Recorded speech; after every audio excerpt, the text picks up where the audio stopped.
Koşup Katan Kışlak'ta mektep köçeden get geliverişte neden köpeden öte çep köçede Bağıran'dan köçede işe cay satıladı.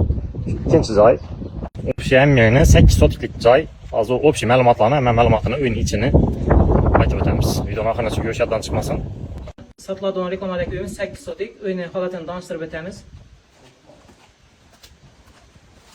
Öyümüz 4 kanalı, yani kanallarını danıştırıp ötemiz. Bu tarafta zal bayına mehmanlar için mehmanxana.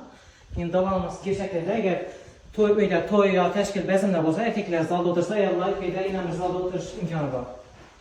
Bu tarafta yine yatakxana faydalansa boladı. Danışsa yine bir xana, aşxana qılıb faydalansa boladı deyiləm. Geçen tarafta yine bir xanamız var, üstüne bastırıp remont etmemiz gerek.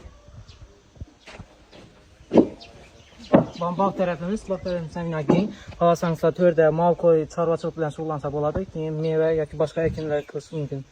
Uyimizni eng qiziq joyi. Narxına keladigan bo'lsak 38 ming. Xohlasangizlar naqd pul, xohlasangizlar subsidiyaga chiqarib olsangizlar bo'ladi.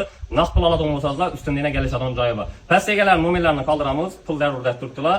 Yana ustuna kelishib tezroq, arzonroq xarid qilib olsangizlar bo'ladi. Hammaga rahmat, obuna bo'lib qo'yishni unutmanglar.